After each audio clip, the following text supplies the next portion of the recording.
Date है आज 12 जनवरी 2023। ये सब टॉपिक डिस्कस करेंगे इस क्लास में। फर्स्ट टॉपिक है वर्ल्ड स्पाइस कांग्रेस। इससे पहले हम एक टॉपिक और डिस्कस करते हैं जिसके नोट्स नहीं बनाए मैंने। आपने न्यूज़ में देखा ही होगा, 2-3 दिन से जोशीमठ काफ़ी न्यूज़ में था।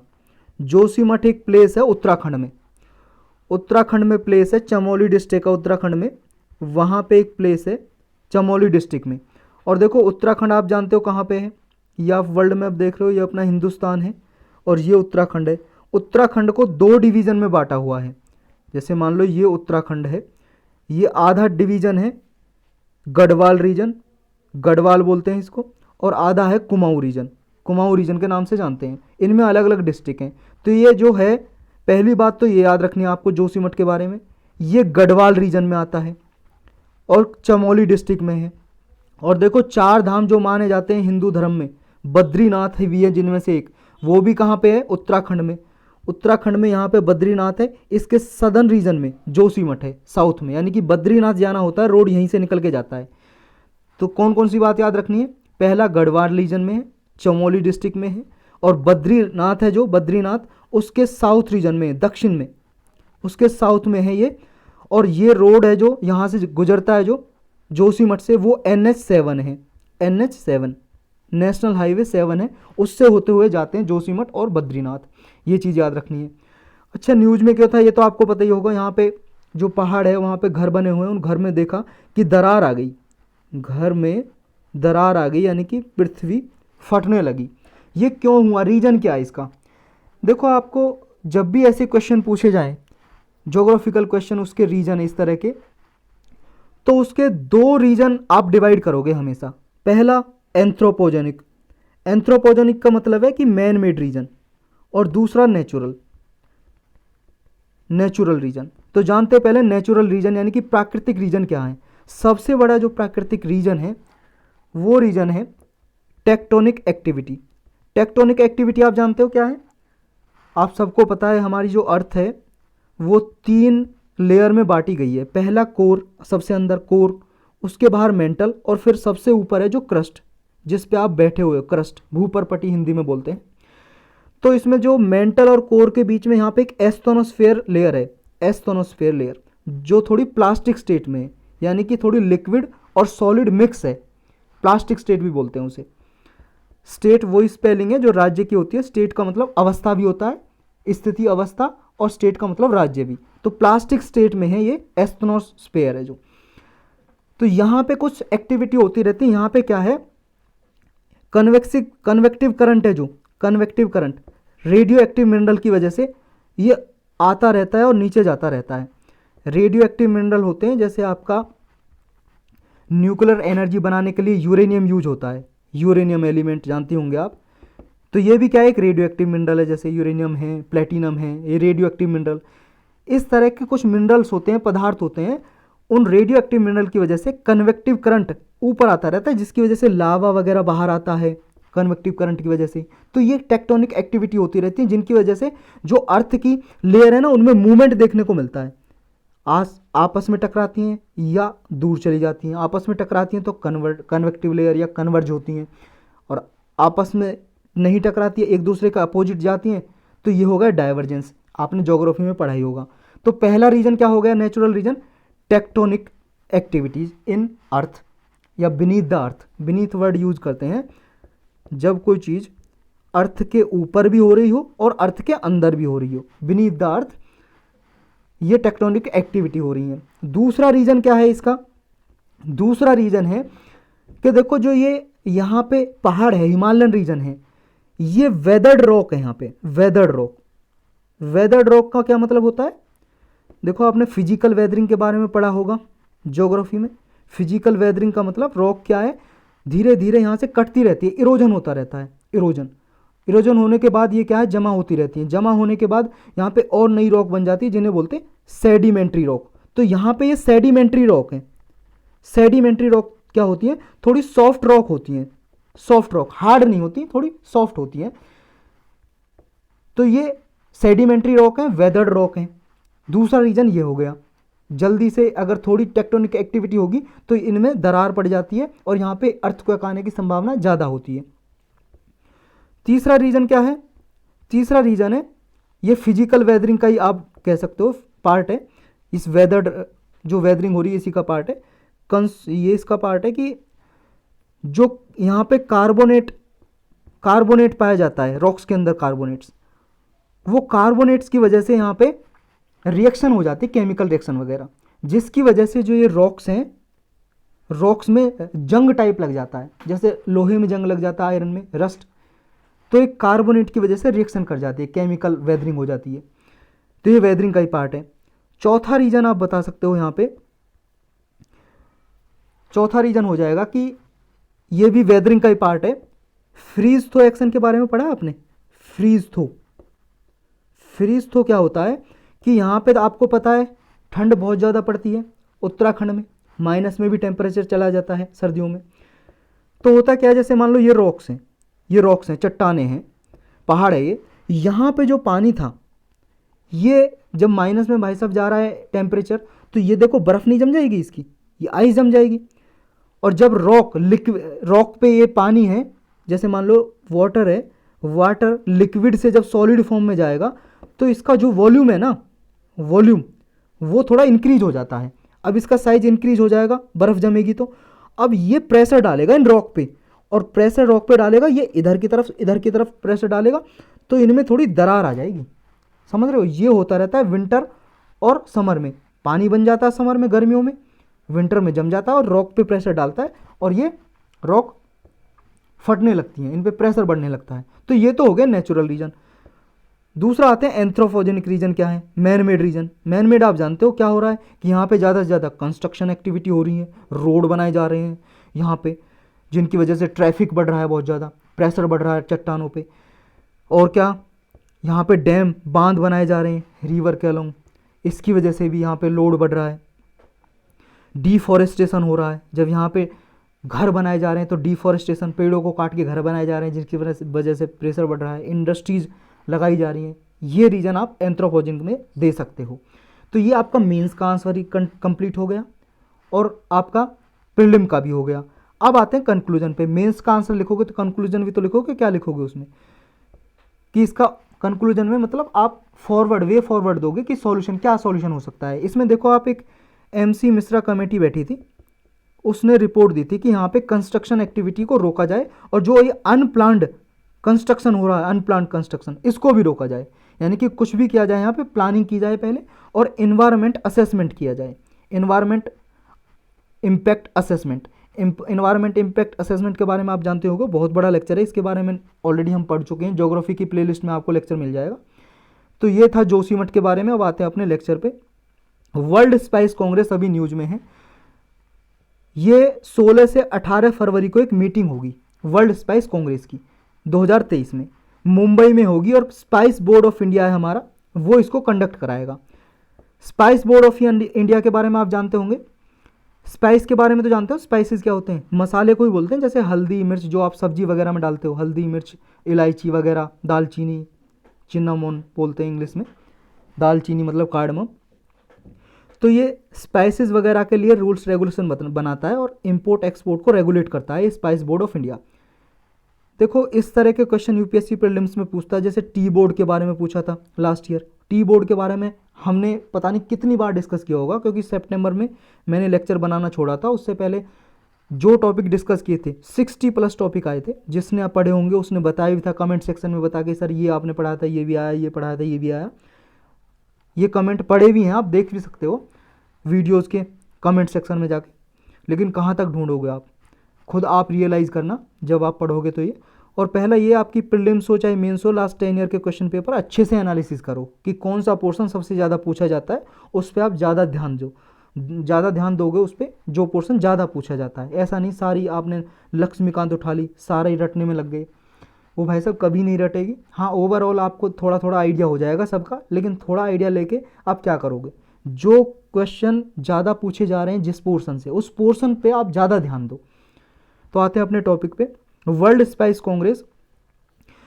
ये देखो जो ये स्पाइस कांग्रेस है, वर्ल्ड स्पाइस कांग्रेस, 1990 से इसकी मीटिंग कराई जा रही है। इसमें होता क्या है, जो इम्पोर्टर और एक्सपोर्टर होते हैं स्पाइसेस के, जो आयात निर्यात करते हैं मसालों को, उनके साथ इंट्रैक्शन और डिस्कशन किया जाता है कि इंपोर्ट और एक्सपोर्ट को कैसे और आसान बनाया जाए, स्पाइसेस के, मसाले के इंपोर्ट और एक्सपोर्ट को।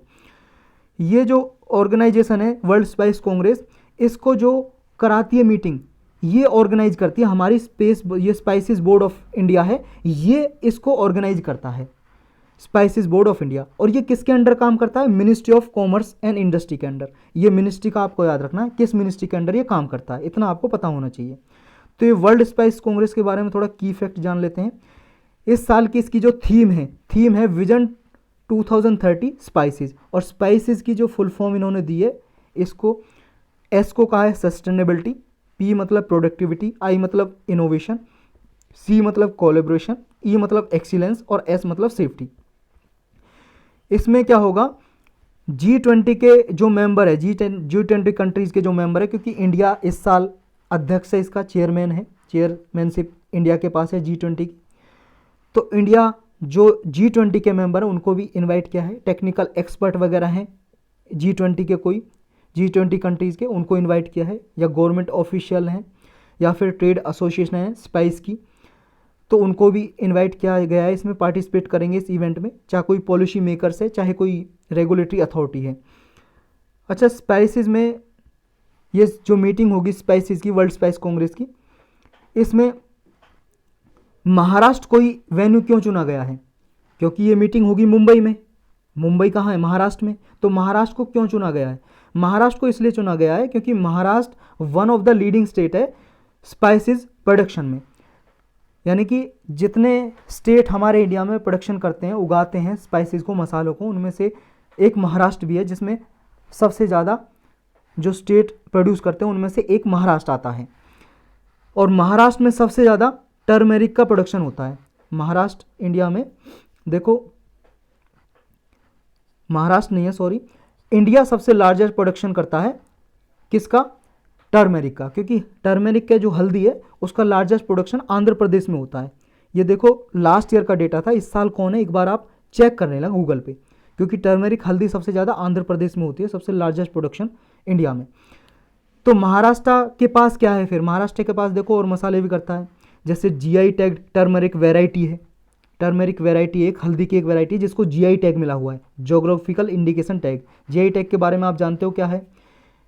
GI टैग दिया जाता है किसी भी प्रोडक्ट को, चाहे मैन मेड हो, फैक्ट्री में बन रहा हो, हाथ से बनाए हो, चाहे एग्रीकल्चर की हो, यानी कि कृषि का कोई प्रोडक्ट हो, उत्पाद हो, उसको भी दिया जा सकता है GI टैग।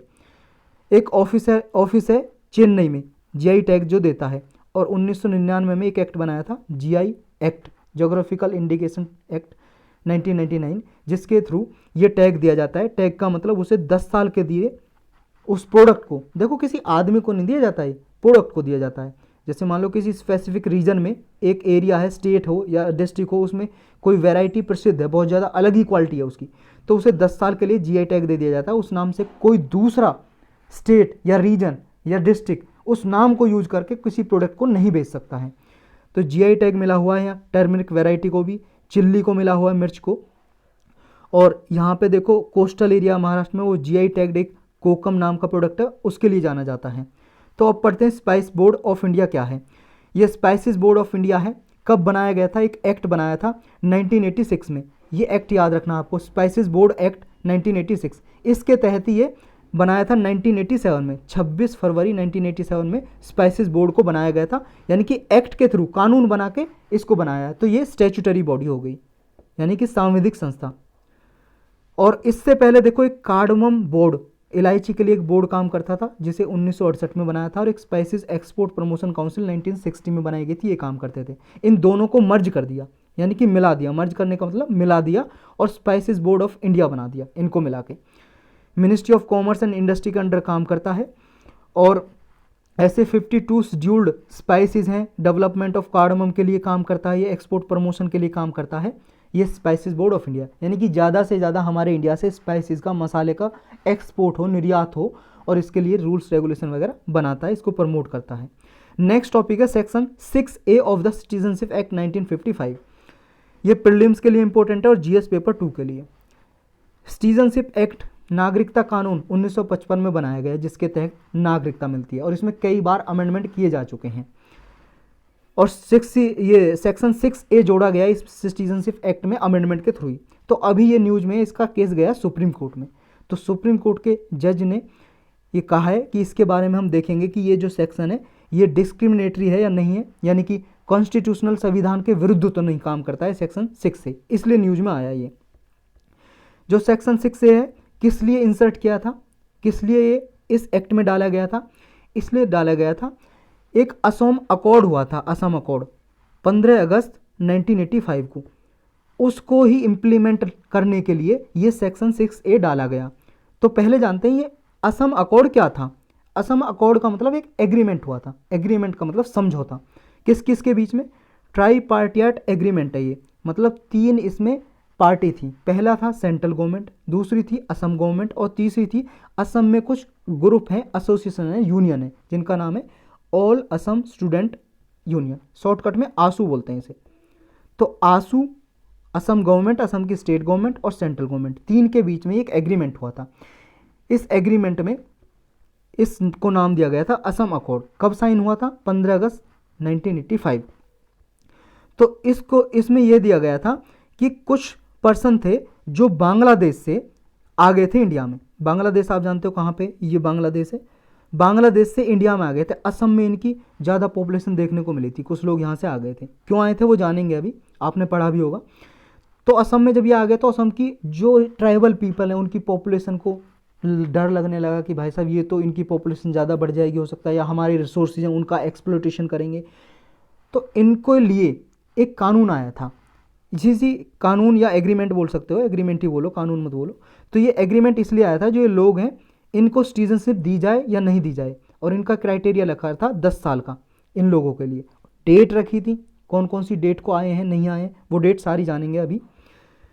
सेक्शन 6 एक आया था कि असम में कुछ पीपल इंटर किए थे, और अगर मान लो असम में जनवरी 1 से लेके 1 जनवरी 1966 से लेके मार्च 25 1971 तक के बीच में, यानी कि 1 जनवरी 1966 से लेके 25 मार्च 1971 के बीच में अगर असम में कोई पीपल आया है, कहीं से भी आया है, बांग्लादेश से आया है या कहीं से आया है, उसको रहने दिया जाएगा स्टेट में, यानी कि उसको रजिस्टर किया जाएगा। चाहे भले ही कोई फॉरेनर हो, यानी कि विदेशी हो, बांग्लादेश से आया हो, तो वो रजिस्टर हो सकेगा कि असम का रेजिडेंट, यानी कि रेजिडेंस हो जाएगा, और रेजिडेंस उसके पास आ जाएगा, असम का रेजिडेंट हो जाएगा। ये डेट कट ऑफ जो डेट है ना, ये डेट आपको याद होनी चाहिए, 1 जनवरी 1966 से लेकर 25 मार्च 1971 के बीच में जो आया। यही डेट क्यों रखी, ये 1971 की जो कट ऑफ डेट है क्यों रखी? देखो आपको पता होगा जब इंडिया आज़ाद हुआ था तो पाकिस्तान अलग हो गया था एक देश 1947 में, और जब ये अलग हुआ था तो इसको वेस्ट पाकिस्तान बोलते थे। जो ये पाकिस्तान है अभी इसको वेस्ट पाकिस्तान बोलते थे, और ये बांग्लादेश है इसका नाम था ईस्ट पाकिस्तान। पूर्वी पाकिस्तान और पश्चिमी पाकिस्तान, वेस्ट पाकिस्तान, ईस्ट पाकिस्तान। लेकिन 1971 में क्या हुआ, इससे पहले ही हुआ था कि यहाँ पे उर्दू लैंग्वेज को अडॉप्ट कर लिया, इनकी नेशनल लैंग्वेज उर्दू अडॉप्ट कर ली पाकिस्तान ने, और यही लैंग्वेज बांग्लादेश जो अभी है, इससे पहले ईस्ट पाकिस्तान था, इस पर भी थोप दी, इम्पोज कर दी। लेकिन यहाँ के पीपल बांग्लादेश, ये बंगाली बोलते थे, बांग्लादेश अभी जो है यहाँ बंगाली बोलते थे, तो इन्हें अच्छा नहीं लगा, यहाँ पे विरोध भी हुआ। फिर यहाँ पे एक पार्टी बनाई गई आवामी लीग करके, वो 1971 में इलेक्शन जीत गई, यहाँ पे ये मेजोरिटी में आई। तो जो वेस्ट पाकिस्तान है इसको डर लगने लगा कि अब तो ये अलग से डिमांड करेंगे, तो इसको दबाने के लिए यहाँ से आर्मी भेज दी पाकिस्तान ने, और यहाँ पे युद्ध शुरू हो गया। यहाँ पे जो बांग्लादेश के लोग थे इन्होंने गुरिल्ला वार शुरू कर दिया। गुरिल्ला वार मतलब छुप के जो वार करते हैं, मारना शुरू कर दिया। तो आपस में लड़ाई होने लगी इनकी। कुछ लोग यहाँ से भाग के डर के मारे इंडिया की तरफ आने लगे, इंडिया की तरफ। और जब इंडिया की तरफ आने लगे भाई साहब, इंडिया ने इंटरफेयर करना शुरू कर दिया। उस टाइम पे इंदिरा गांधी प्राइम मिनिस्टर थी, तो इंडिया ने एक्शन लिया और बांग्लादेश का साथ दिया, और बांग्लादेश को आज़ादी दिलाने में पूरा साथ दिया इंडिया ने, और 1971 में आज़ाद हो गया, ईस्ट पाकिस्तान बांग्लादेश बन गया। उस समय पे ये लोग आए थे भाग के यहाँ से कुछ लोग, तो इसलिए 1971 में आज़ाद हुआ था बांग्लादेश, क्योंकि उस टाइम पे ही इनकी लड़ाई हुई थी, वार हुआ था ईस्ट पाकिस्तान और वेस्ट पाकिस्तान का, जिसे इंडिया पाकिस्तान वार के नाम से भी जानते हैं। 1971 का इंडिया पाकिस्तान वार, क्योंकि इंडिया ने इंटरफेयर किया था।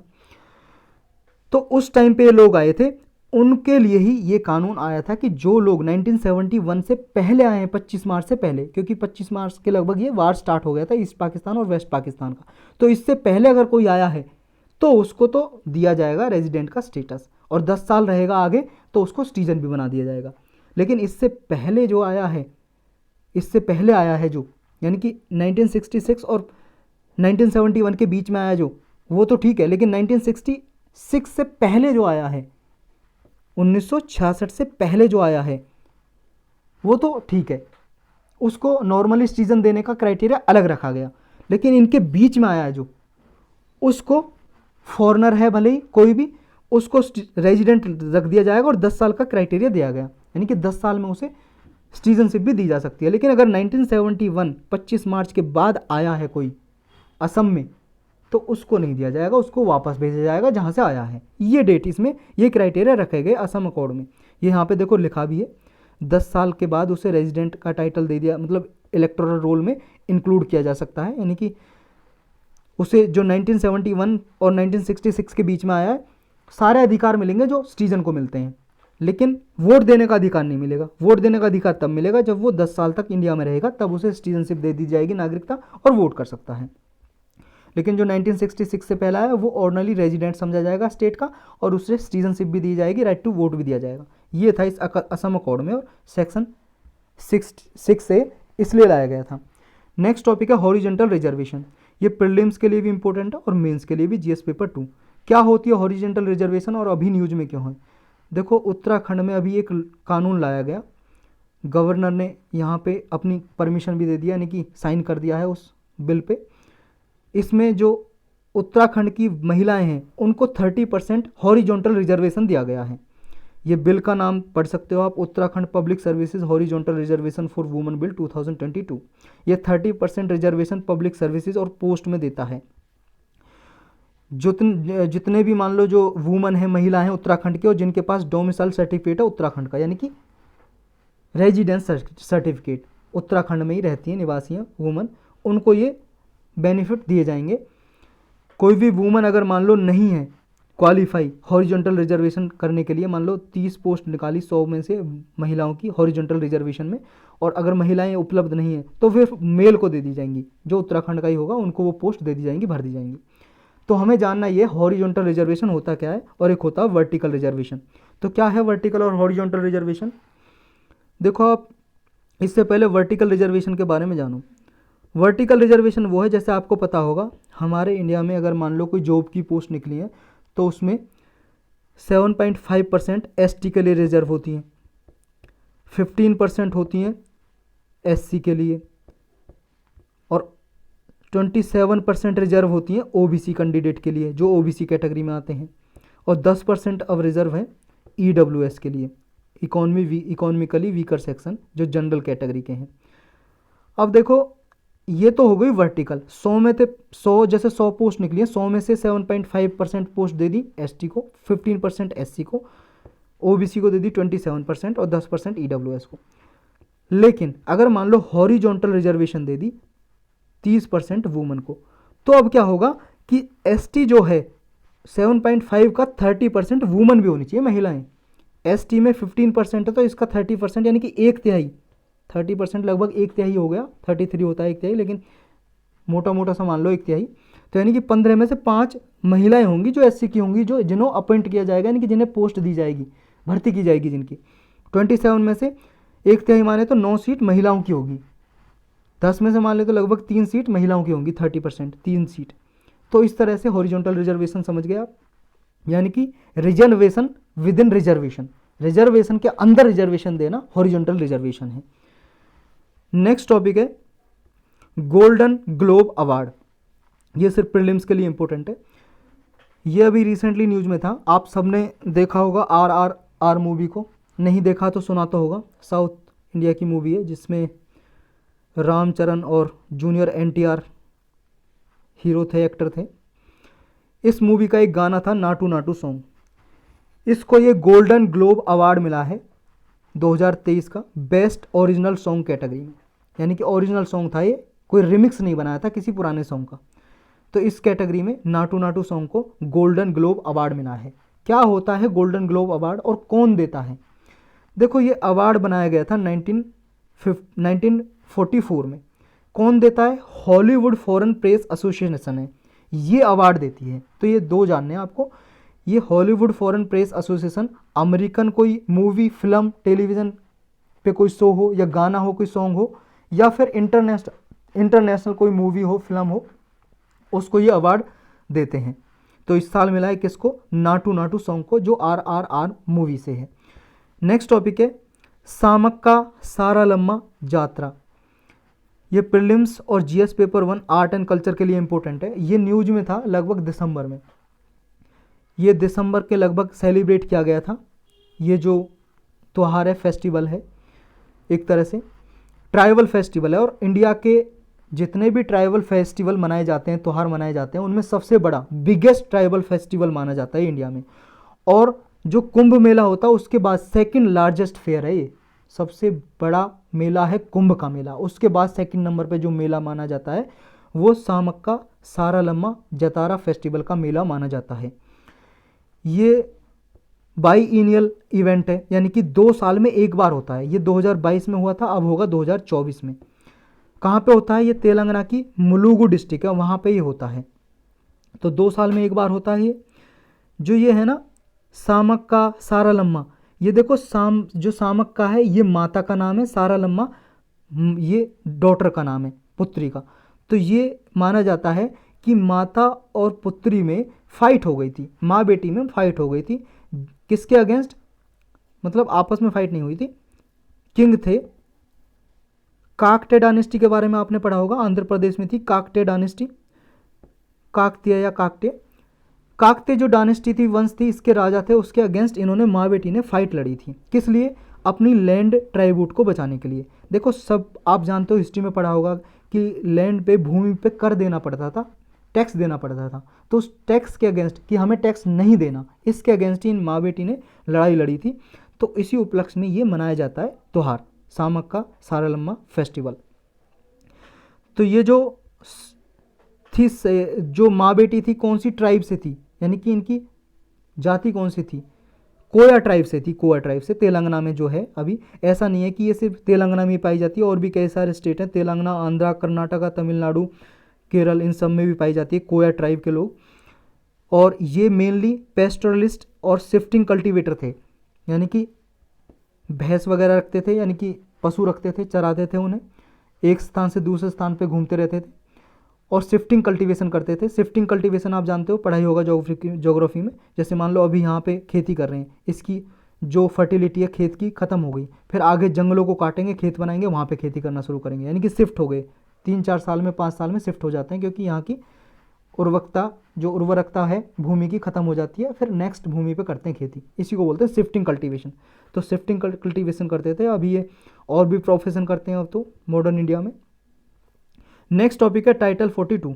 ये सिर्फ प्रीलिम्स के लिए इंपॉर्टेंट है। देखो टाइटल 42 एक इवेंट है, ये समझ लो, रेस्ट्रिक्शन है। किस तरह की रेस्ट्रिक्शन?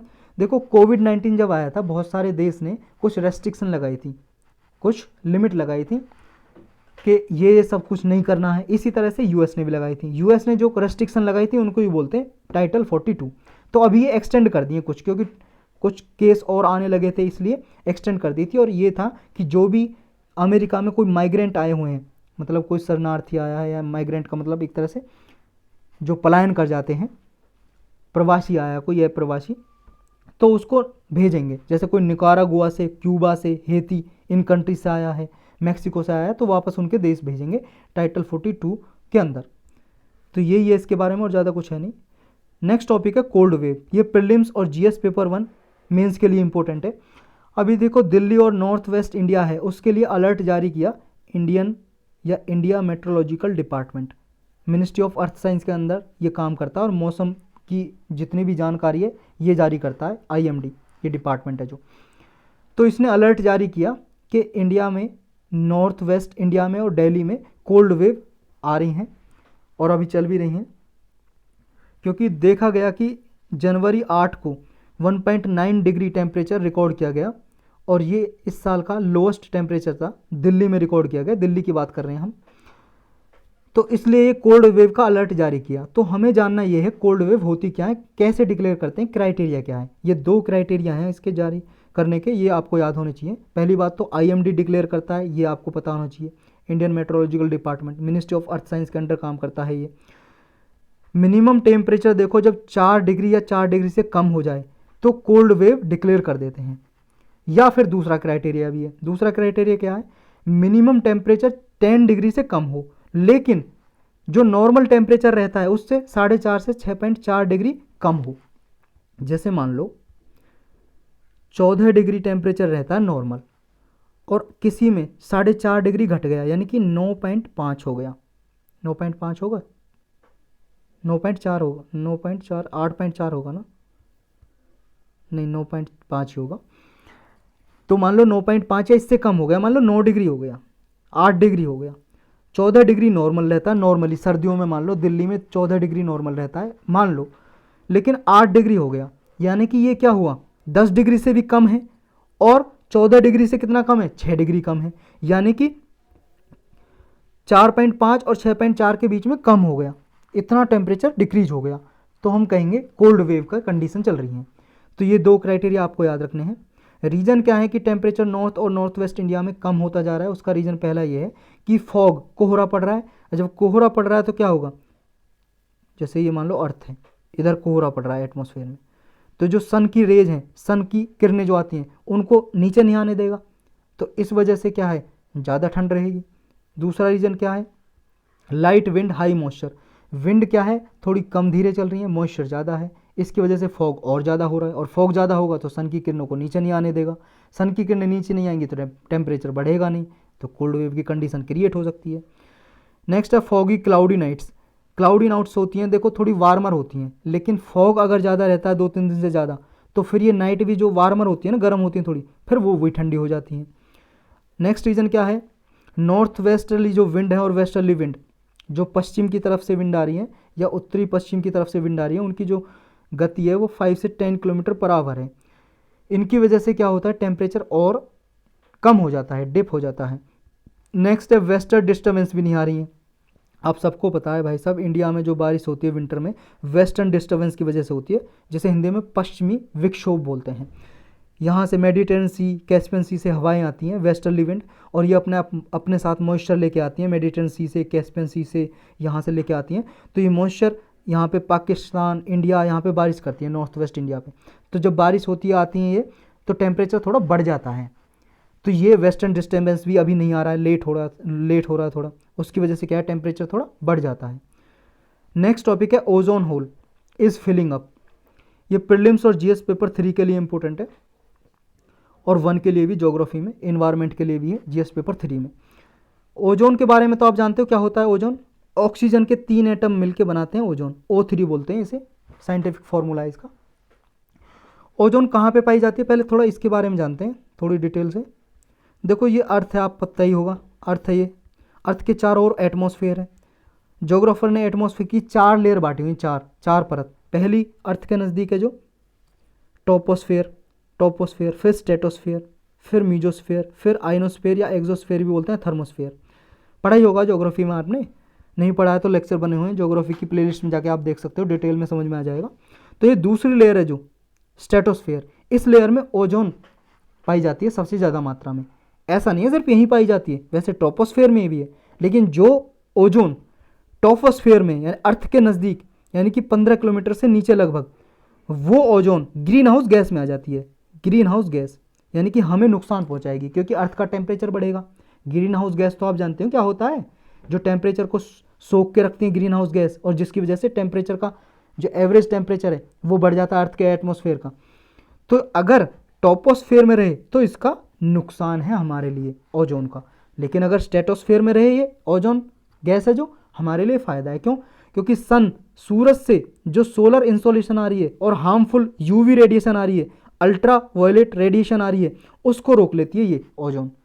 क्योंकि अल्ट्रा वायलेट रेडिएशन आ रही है सन से डायरेक्ट, अगर आई, ओजोन ख़त्म हो गई तो हम जल जाएंगे, हमारी स्किन जल जाएगी, हमारी स्किन पे कैंसर भी हो सकता है, हमारी इम्यूनिटी है जो वो भी ख़त्म हो जाएगी, रोगों से लड़ने की क्षमता, या जेनेटिक वेरिएशन भी हो सकता है, हमारी जीन चेंज हो सकते हैं, इतने सारे नुकसान हो सकते हैं। एग्रीकल्चर प्रोडक्शन भी अफेक्ट होगा, यानी कि बहुत सारी क्रॉप हैं वो भी ख़त्म हो जाएंगी, हो सकता है उगे ही ना, तो इस तरह के नुकसान होंगे।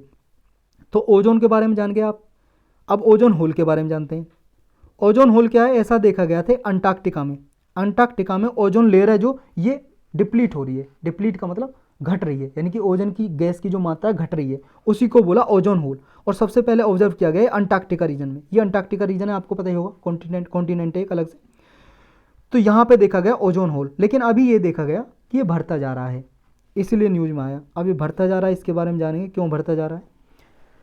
ऐसा एक्सपेक्टेशन जताया इस रिपोर्ट में, जो यूनाइटेड नेशन की रिपोर्ट आई है 2022 में, scientific assessment of ozone depletion 2022 report. इसमें यह कहा गया कि ये आने वाले 2066 में कंप्लीटली भर जाएगा ओजोन होल जो हुआ था, यानी कि ओजोन गैस जितनी कम हुई थी वो वापस से भर जाएगी और पूरी हो जाएगी।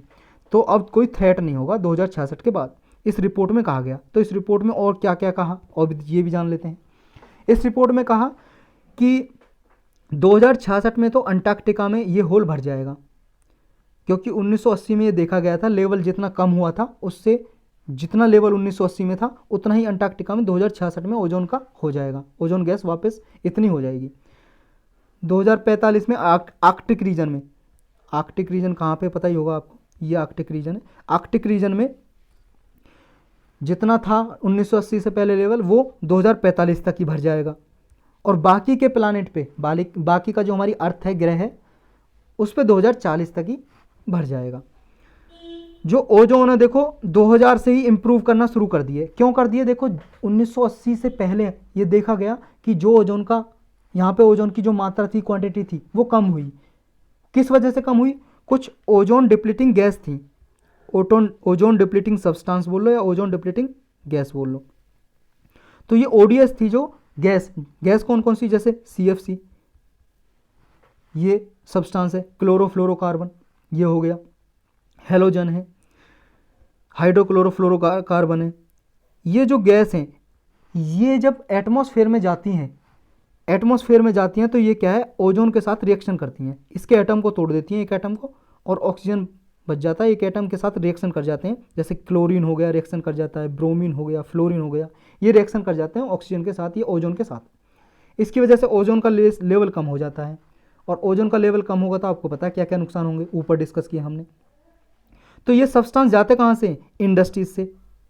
इंडस्ट्री में यूज होता है ना इन गैसेज का, आपके फ्रिज में गैस होती है जैसे अमोनिया, उसमें होता है ये गैसेज।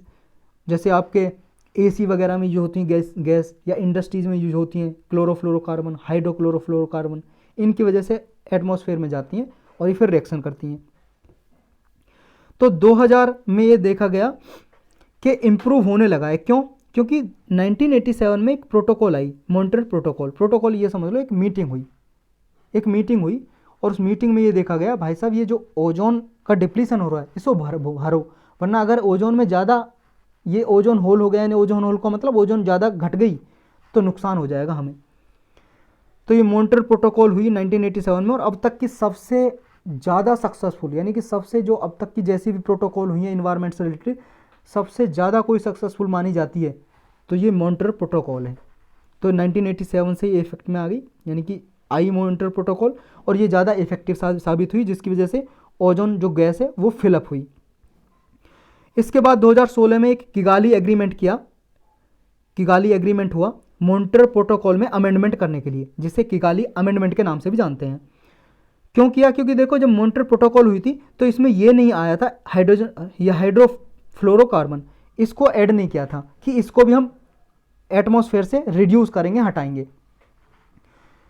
क्यों नहीं बोला था इसके, क्योंकि ये देखो ओजोन डिप्लीटिंग सब्सटेंस नहीं है, लेकिन एक ग्रीन हाउस गैस है। ये ग्रीन हाउस गैस है तो हमें नुकसान पहुंचाएगी इन्वायरमेंट में, अर्थ का टेम्परेचर बढ़ाएगी, ग्लोबल वार्मिंग करेगी, और ग्लोबल वार्मिंग करेगी, बहुत सारी गैसेज हैं जो ओजोन डिप्लीटिंग सब्सटेंस है, वो फिर जाके टकराएंगे किससे, ओजोन से, O3 से, फिर रिएक्शन करेंगे। तो ये डायरेक्टली कोई कंट्रीब्यूशन नहीं करती है ओजोन को डिप्लीट करने में, लेकिन जो गैस घटाती हैं उनको ये प्रमोट करती हैं आगे जाने के लिए। तो ये भी इंक्लूड कर दी, इसको भी अब घटाएंगे। तो 80 से 90% 2050 तक हाइड्रोफ्लोरोकार्बन घटाना है, ये भी इंक्लूड कर दिया किगाली अमेंडमेंट में। 2016 में मॉन्ट्रियल प्रोटोकॉल में अमेंडमेंट किया गया। अब ये भी घटानी है इसका लेवल भी घटाना, अगर ये घटा दिया जाएगा तो 0.3 से 0.5 डिग्री सेल्सियस टेम्परेचर जो हमारे अर्थ का है वो घट सकता है, क्योंकि ये भी ग्रीन हाउस गैस है, और ग्रीन हाउस गैस है तो ग्लोबल वार्मिंग में कंट्रीब्यूशन देता है। तो नियरली 99% जो मॉन्ट्रियल प्रोटोकॉल है, जो सब्सटेंस इसमें लाए गए थे कि इनको घटाना, वो बैन कर दिए गए हैं और फेज आउट कर दिए गए हैं, जिनकी वजह से ओजोन लेयर है जो दोबारा से रीबिल्ड हो रही है। जो ओजोन लेयर है वो जिन सब्सटेंस की वजह से डिक्रीज होती है, ओजोन डिप्लीटिंग सब्सटेंस है, अगर इनको घटा दिया गया तो ऐसा माना जाता है कि 2050 तक 0.5 से लेकर 1 डिग्री सेल्सियस टेम्परेचर है जो वो कम हो जाएगा, अर्थ का जो एवरेज टेम्परेचर है, यानी कि ग्लोबल वार्मिंग कम हो जाएगी। यही टॉपिक थे आज के, ये आगे यही लिखा हुआ है जो हमने डिस्कस किया है कि ओजोन लेयर जो है कितने रेट से डिक्रीज हो रही है, बढ़ रही है, मॉन्ट्रियल प्रोटोकॉल कैसे सक्सेस रही। ओजोन के बारे में लिखा होगा, ओजोन के बारे में हम पूरा डिस्कस कर चुके हैं, ऊपर क्या है क्या नहीं है। ये फॉसिल फ्यूल हैं, कुछ केसेस ऑफ फॉसिल फ्यूल जो वेरी डिफरेंट है, जैसे CO2 इमिशन होता है डायरेक्टली, ये एनर्जी प्रोडक्शन करते हैं। एनर्जी प्रोडक्शन के लिए CO2 इमिशन जब होता है तो ये सारी इकोनॉमिक एक्टिविटी को प्रभावित करता है, और जिसकी वजह से ग्रीन हाउस गैस है, ग्रीन हाउस गैस की वजह से ग्लोबल वार्मिंग होती है। फिर अगर ये घटाना है तो रिन्यूएबल एनर्जी का यूज बढ़ाया जाए। मीथेन इमिशन भी होता है, ये methane emission mainly agriculture operation है, लाइव स्टॉक है, उससे होता है, ये भी ग्रीन हाउस गैस है। तो इसको भी रिड्यूस करने के लिए रिन्यूएबल एनर्जी का रिप्लेसमेंट किया जाए। और ये आप जानते हो मीथेन के बारे में हम बहुत बार डिस्कस कर चुके हैं, कहाँ कहाँ से ये निकलती है, क्या क्या रीजन है, ये सब कुछ डिस्कस कर चुके हैं। यही टॉपिक थे आज के।